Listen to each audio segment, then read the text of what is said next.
Hi, and welcome to one of our two Q&A sessions with the directors of Films in Shortcuts, program number 1 here at TIFF. My name is Jason Anderson, and I'm the programmer for Shortcuts, and I'm thrilled to be joined by 4 of the filmmakers we have in the program. And just for starters, I'd love for each of them to introduce themselves and say which films they're here with. Hi, my name is Nwosu, and my film is EGÚNGÚN Masquerade. Thanks. Hi, I'm sorry. I don't know where's the order now. I know they flipped. I mean, we went clockwise, but clockwise changed. So we'll go to Zacharias and then to Diana. Okay. Hi, I'm Zacharias Kunuk, filmmaker in EGÚNGÚN. Thanks. And Diana? Sorry, I wasn't sure now. Hi, I'm Diana Kamban Nguyen. My film is Love, Death, and I'm based in Prague, Czech Republic. Thanks. And Isabelle, please. Hi, I'm Isabelle Mecattaf. My film is BEITY. I'm in New York right now, but it's a Lebanese movie, and I'm on Lebanese. Great, thanks so much. And as you can tell, clockwise means nothing to me anymore. So we'll just kind of keep that order as we go to the first question. And I'm so thrilled to have all of you here just because your films have made a great impact on our team, and I'm really excited for other people out there to see them and for them to have those festival lives they deserve, the attention they deserve. But first of all, I mean, one thing I mean, obviously these are all very unique films and deeply personal ones in all kinds of ways. And I just love to hear from each of the filmmakers, I mean, how these films began and kind of what their inspirations were and really why they felt so compelled to tell these stories. And we'll start with Olive. Yeah, I think where EGÚNGÚN began was, so it's coming up to kind of the point where I would have been living outside of Nigeria for as long as I've lived in Nigeria.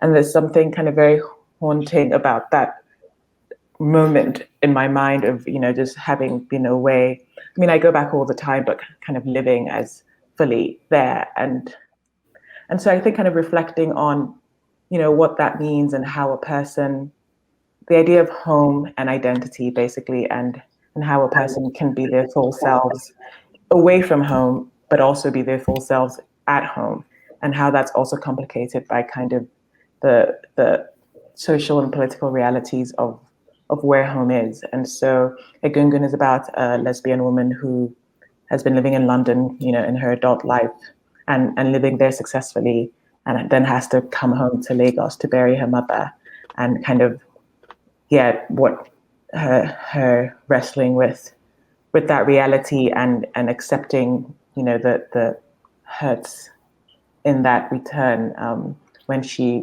meets kind of an old acquaintance and love interest. Thanks so much. Yeah, it's such a beautiful film. So thanks again. And Zacharias, same idea. Just sort of where this. I mean, this is obviously a long process for a film as gorgeous and intricate as the Shaman's Apprentice. I know it's been a while with this one, I'm sure. I was born on the land in 1957.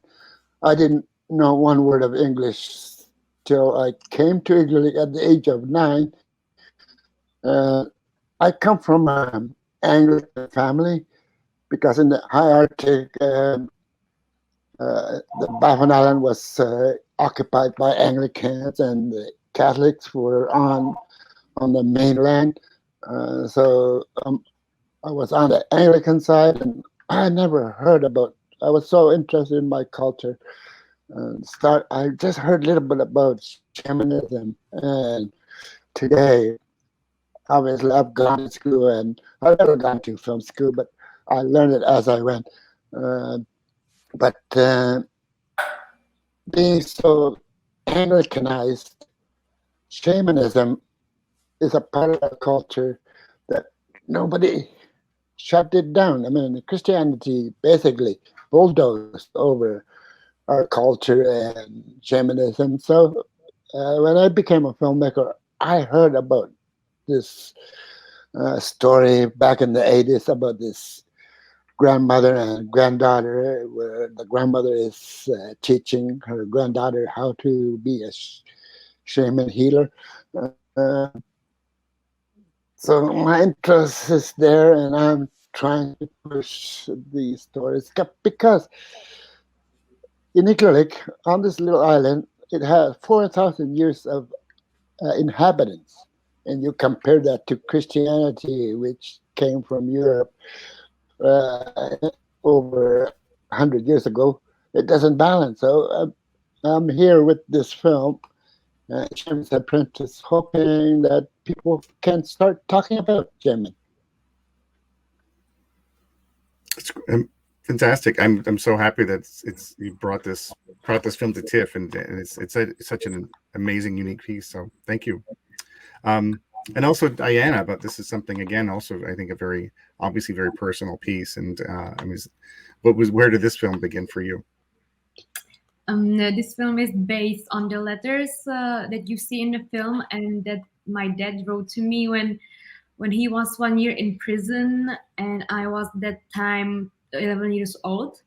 So I find these letters as an adult daughter now, and I noticed that the love it's in the letters. It's not, I can't like feel it anymore. So that's where was the starting point of my idea, like to making this film. And now the film is about my letter, my answer to him as an adult girl, and I'm like reflecting our relationship and what doesn't work, and how it's supposed to be, I think, something like that.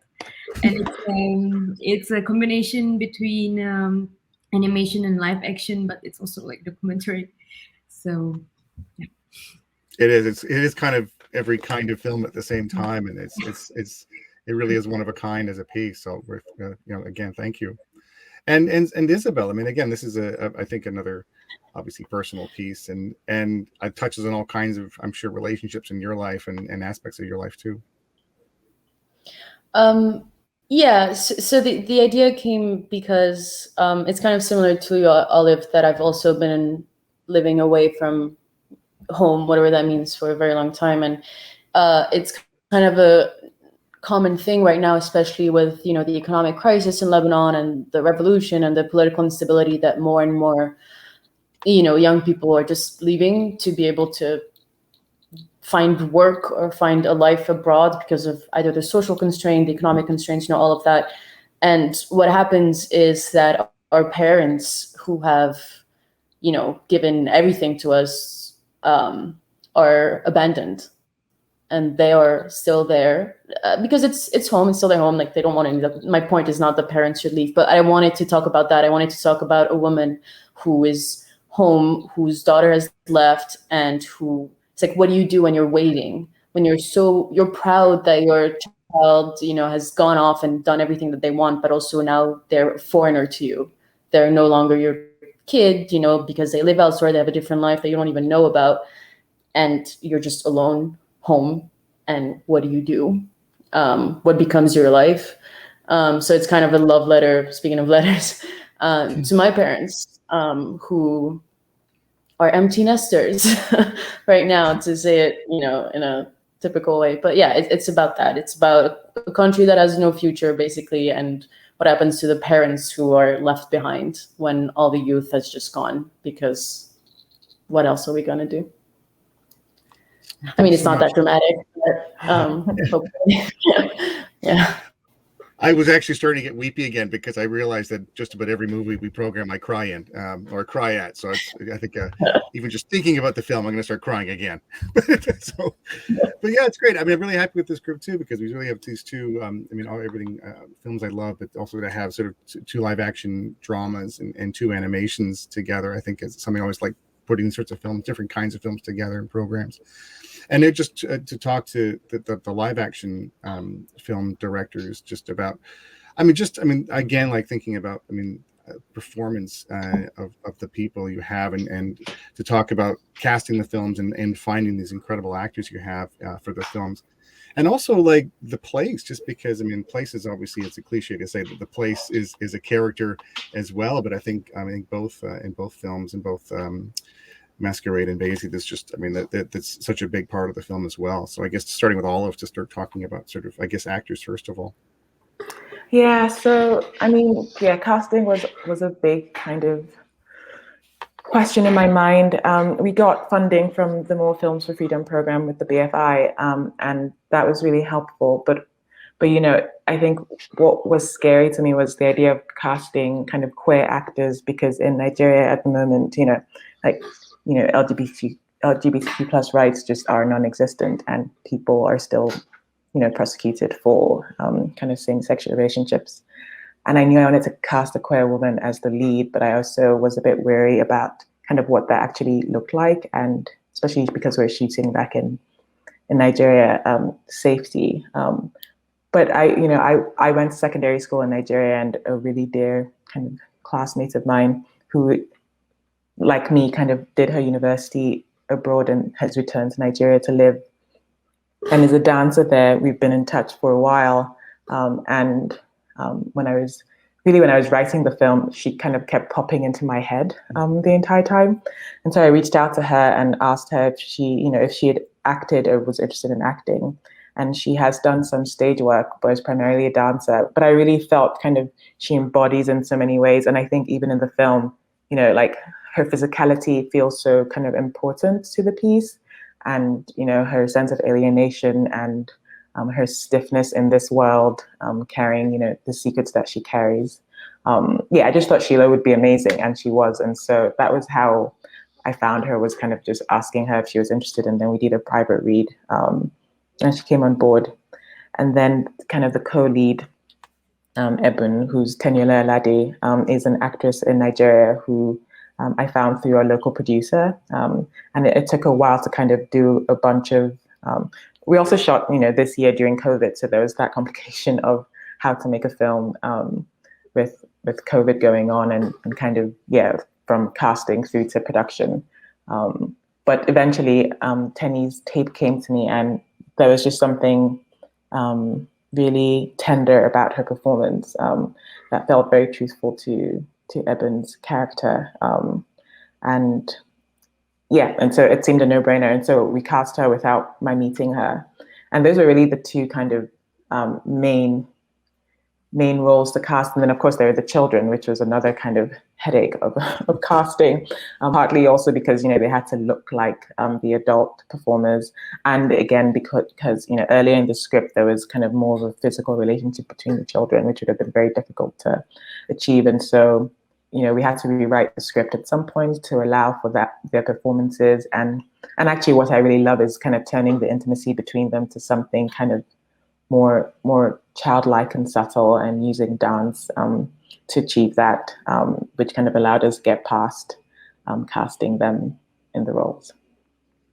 And I guess just to stay with Masquerade for a second, thinking about what it captures of Lagos and the countryside nearby, and it just, I mean, was that just a big ambition to sort of capture? It was. And my producers were like, Olive, this is impossible, because it really felt so essential. I mean, I don't know, Lagos has this mythical quality in my mind. I mean, I think the city is incredible, but I think it's also because, you know, I was a child there, and really thinking about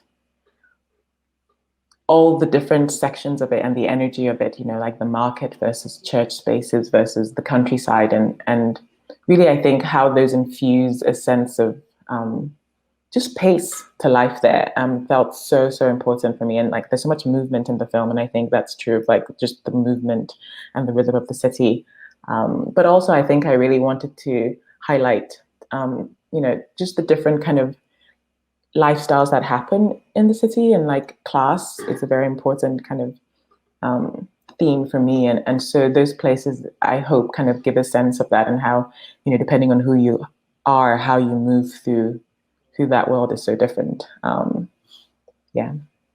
Oh, it's lovely. I mean, I was just thinking, I mean, just shifting to BEITY, because there's so much, I think, sort of commonality, certainly, even if if Masquerade's very kind of vast and roving, basically is tight in this house, but there's so much that sort of goes on in there, and the interaction between the people and the place there is so lovely.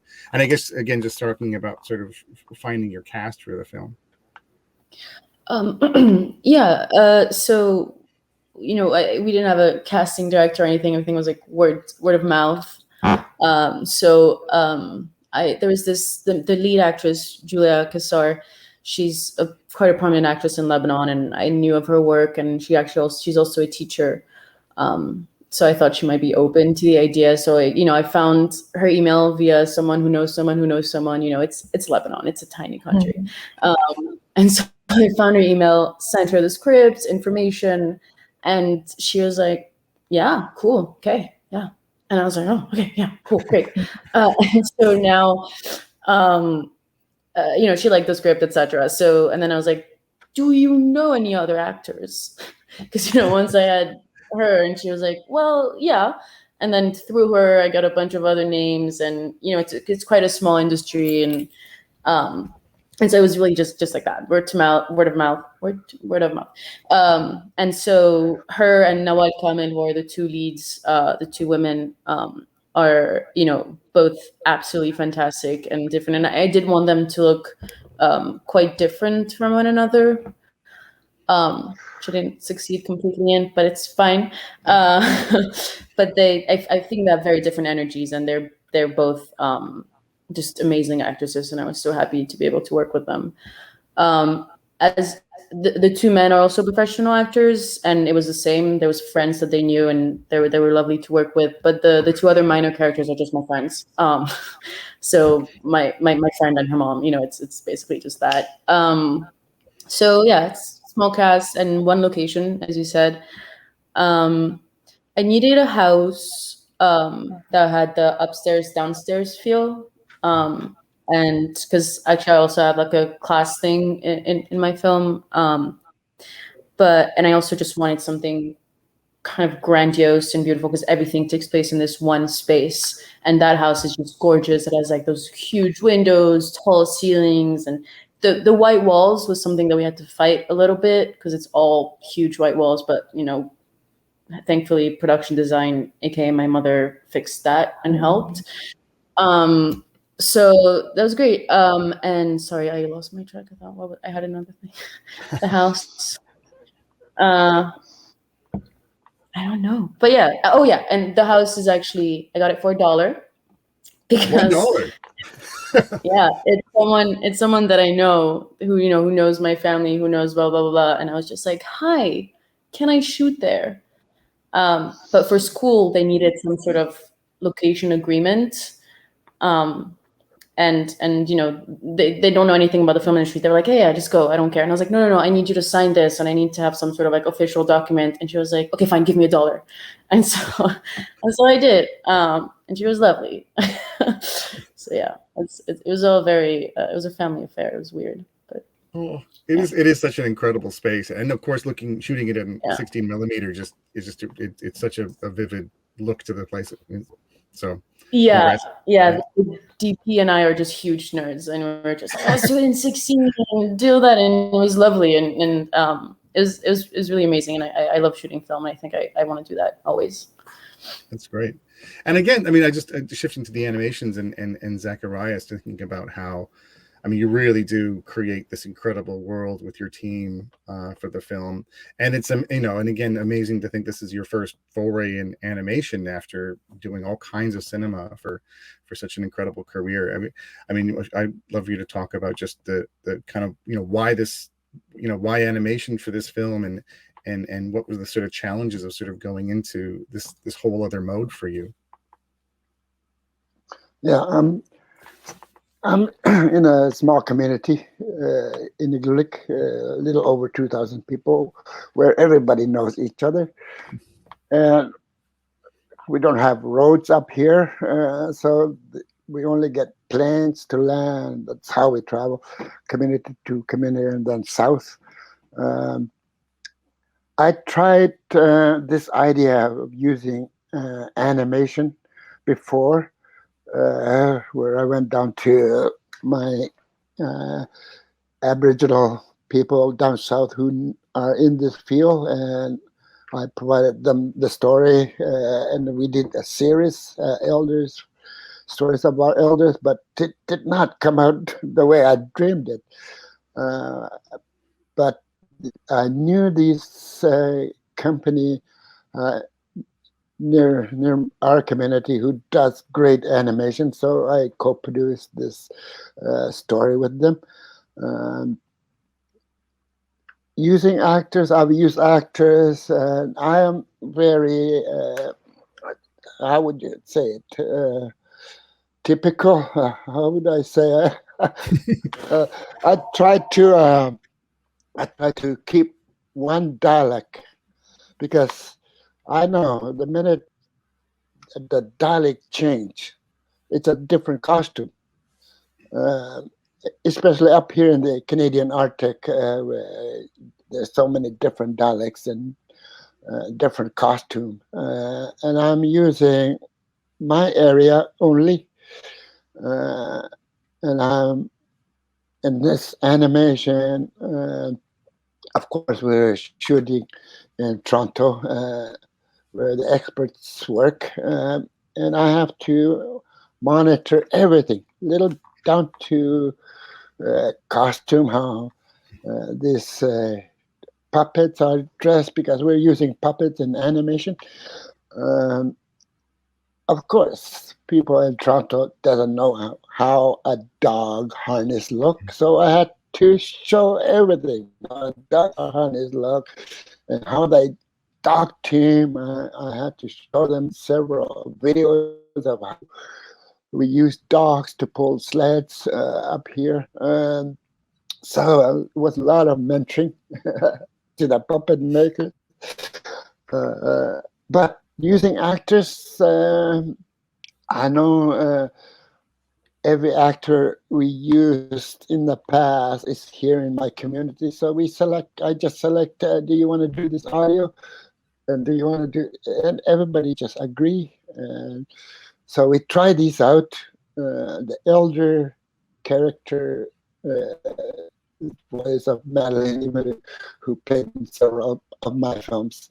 And when she did the audio, and then she would ask me the following year, what happened to the audio that I did? And we're still working on it. But now she knows what it takes so long for these films to become alive. Usually it takes 3 years to finish your product, and then it's out in the festivals and theater runs and TV runs. The system, we're learning the system. Using actors was easy for me this time, because as a director, you're not looking out for extra actors who are going to try to screw up your scene. So I don't watch out for that in this film. It's already there. Everything you don't like. Of course, it's not perfect, but the idea is there. Yeah, it's incredible level of detail. There's so much has to be right for this film to work. It's amazing accomplishment. And I guess just shifting to Diana about Love Dad, which is again like an incredibly intricate piece, and I just love to hear about the methodology of doing something like this work, and sort of what some of the challenges were in making the film. We had the biggest challenge in the inventing of the technique, because I haven't seen so many films in this technique.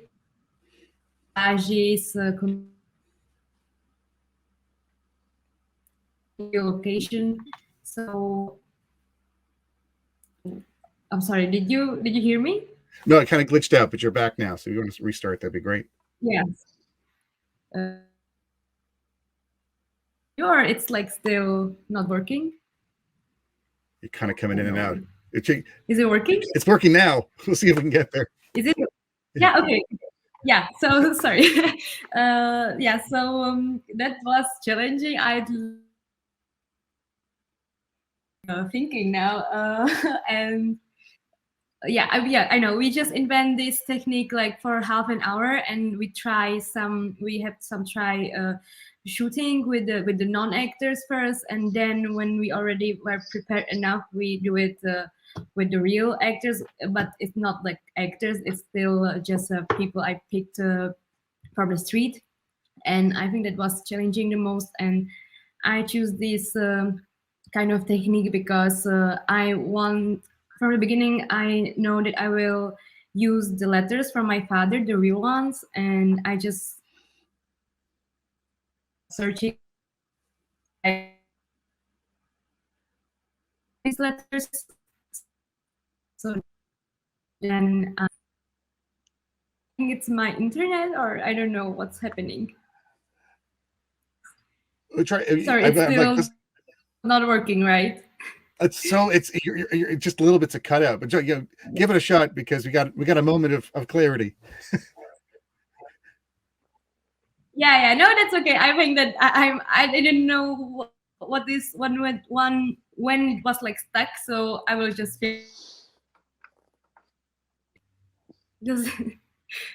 oh my god, that's too bad.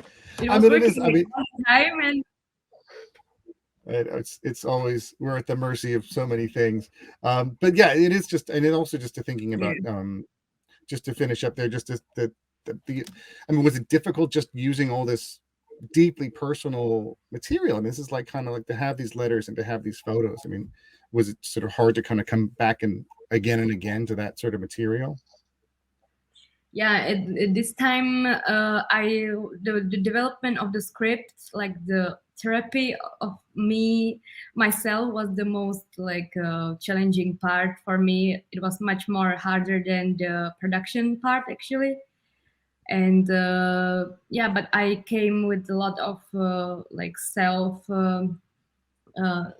thinking, and I go to the proper therapy, and I think it was the right step for me to do this film, just for me to like realize how the relationship is and what I can do for it to be better.